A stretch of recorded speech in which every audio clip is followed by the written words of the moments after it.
अगर आप नौकरी करते हैं और आपकी सैलरी से हर महीने पीएफ कटता है और आप ईपीएफओ के सदस्य हैं, तो यह खबर आपके लिए बेहद जरूरी है।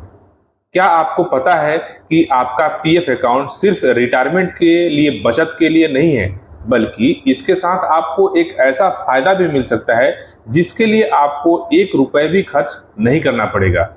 जी हाँ, ईपीएफओ अपने सदस्यों को 7 लाख रुपए तक का हेल्थ इंश्योरेंस और लाइफ इंश्योरेंस का फायदा देता है। तो आइए हम इसे डिटेल्स में जानते हैं।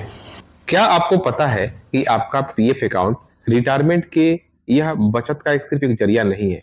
इसके साथ आपको एक ऐसा फायदा मिल सकता है जिसके लिए आपको एक भी रुपए खर्च करना नहीं पड़ेगा। जी हाँ, ईपीएफओ अपने सदस्यों को मुफ्त में फ्री में 7 लाख तक का इंश्योरेंस कवर दे रहा है। लेकिन हैरानी की बात यह है कि लाखों कर्मचारी आज भी इस सुविधा के बारे में नहीं जानते हैं।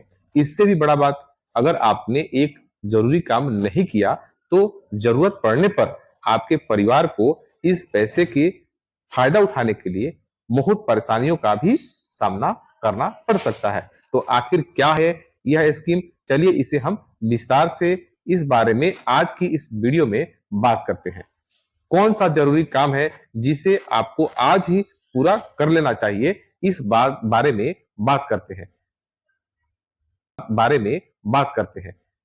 और ईपीएफ का एक सदस्य जब आप बन जाते हैं, इस योजना के दायरे में आप ऑटोमेटिक आ जाते हैं। इस योजना का उद्देश्य बेहद खास है। अगर किसी कर्मचारी की नौकरी के दौरान दुर्घटनावश या किसी अन्य कारण से उसकी मृत्यु हो जाती है और उसको और उसके परिवार को कहीं से भी आर्थिक लाभ मदद नहीं मिलता है, तो ईपीएफओ उसके परिवार को आर्थिक मदद देता है। ऐसी स्थिति में कर्मचारी के नॉमिनी या फिर कानूनी जो भी उत्तराधिकारी हैं, उसको इस योजना के तहत बीमा राशि दी जाती है, जो अधिकतम 7 लाख रुपए तक होती है। नमस्कार, मैं हूं राज और आप देख रहे हैं वर्कअप सीएससी चैनल। दोस्तों, दरअसल ईपीएफओ अपने सदस्यों को एम्प्लॉय डिपॉजिट लिंक इंश्योरेंस यानी कि ईडीएलआई के तहत जीवन बीमा सुरक्षा देता है, जिससे कर्मचारी अपने जेब से 1 रुपया भी प्रीमियम नहीं देते हैं, लेकिन उनको लाखों का इंश्योरेंस कवर मिलता है, जीवन बीमा कवर मिलता है, जिससे उनको उनके बुरे परिस्थिति में यह उनके काम आता है। यह रकम ईपीएफ खाते में जमा से अलग होती है। जो आपके ईपीएफ खाता में पैसा दिखता है पीएफ में और पेंशन फंड में, वो तो मिलता ही है, उसका ब्याज भी मिलता है, और साथ में ये जो इंश्योरेंस की मैं जो बात कर रहा हूँ, ये अलग से मिलता है, जो ज्यादातर ईपीएफ मेंबर को पता ही नहीं होता है। यानी परिवार की ईपीएफ का पैसा अलग मिलेगा और पेंशन में जो भी जुड़ा हुआ लाभ है, मंथली पेंशन या जो भी है, उसका भी लाभ मिलेगा और अलग से ईडीएलआई बीमा का लाभ भी मिलेगा। अब सवाल यह है कि इस योजना के तहत कितनी राशि मिलती है। दोस्तों, ईपीएफओ के नियम के मुताबिक अगर बात की जाए तो ईडीएलआई योजना के तहत मिनिमम 2.5 लाख और मैक्सिमम 7 लाख तक आपको बीमा कवर के रूप में मिलता है। कोविड महामारी के बाद सरकार ने इस योजना के तहत अधिकतम बीमा राशि बढ़ाकर 7 लाख कर दी थी, ताकि कर्मचारी के परिवारों को ज्यादा से ज्यादा वित्तीय सुरक्षा मिल सके। लेकिन वहां एक बेहद जरूरी बात यह भी है कि इस बीमा राशि का लाभ तभी आपको मिलेगा जब आपके पीएफ खाते में नॉमिनी की जानकारी सही तरीके से दर्ज हो, अपडेटेड हो। अगर यह जानकारी किसी भी प्रकार से त्रुटिपूर्ण हो या कोई इस जानकारी में कमी है, तो जिसे आपको आज ही इस बीमा राशि का लाभ तभी मिल पाएगा जब आपके पीएफ खाते में नॉमिनी की जानकारी सही तरीके से दर्ज होगी। यही वो काम है जिसे आपको आज ही पूरा कर लेना चाहिए। अगर आपके पास ईपीएफ अकाउंट में ई नॉमिनेशन नहीं किया है, तो आपके परिवार को क्लेम के समय एक्स्ट्रा डॉक्यूमेंट देना पड़ सकता है। कई मामले में कानूनी प्रक्रिया भी बढ़ सकती है और भुगतान भी देरी से मिल सकता है। यानी सिर्फ कुछ मिनटों का काम भविष्य में आपके और आपके परिवार को बहुत परेशानी में डाल सकता है।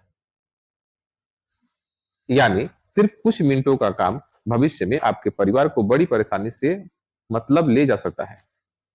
अब सवाल यह है कि नॉमिनेशन कैसे करें। प्रक्रिया बहुत ही आसान है। सबसे पहले ईपीएफओ की ऑफिशियल वेबसाइट पर आप जाएं। इसके बाद अपने यूएन नंबर और पासवर्ड की मदद से लॉगिन करें।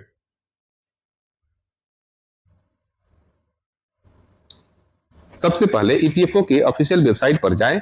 इसके बाद अपने यूएन नंबर और पासवर्ड की मदद से लॉगिन करें। इसके बाद मैनेज सेक्शन पर क्लिक करें। यहां आपको ई नॉमिनेशन का विकल्प दिखाई देगा। वहां पर क्लिक करके अपने नॉमिनी की पूरी जानकारी भरें, सबमिट कर दें। इसके बाद आमतौर पर कुछ दिनों के भीतर ही जानकारी अपडेट हो जाती है। ध्यान रहे, नॉमिनी का नाम ऐड करने के बाद ई कर्मचारियों को समय समय पर अपने नॉमिनी की जानकारी को चेक करना चाहिए। अगर शादी हो चुकी है, परिवार में कोई बदलाव हुआ है या पहले दर्ज की गई जानकारी बदली है तो उसे तुरंत अपडेट कराना चाहिए, क्योंकि किसी भी बीमा या फिर वित्तीय योजना में यह नॉमिनी होना बेहद जरूरी है। लेकिन लोग सोचते हैं कि ईपीएफ सिर्फ रिटायरमेंट के समय मिलने वाला पैसा है, लेकिन हकीकत यह है कि ईपीएफओ के तहत मिलने वाली सुविधाएं इससे कहीं ज्यादा। ईडीएलआई स्कीम उन्हीं इंपॉर्टेंट सुविधाओं में से एक है जो मुश्किल समय में परिवार को आप फाइनेंशियल हेल्प देती है। इसलिए अगर आप ईपीएफओ के सदस्य हैं तो आज ही अपने ई नॉमिनेशन स्टेटस को चेक करें। नहीं किया है तो अभी कर लें। ऑनलाइन प्रक्रिया बहुत ही आसान है। आप ऑनलाइन भी प्रक्रिया के माध्यम से भी यह काम कर सकते हैं। अगर आपको नहीं आता है तो ऑफलाइन भी यह काम कर सकते हैं।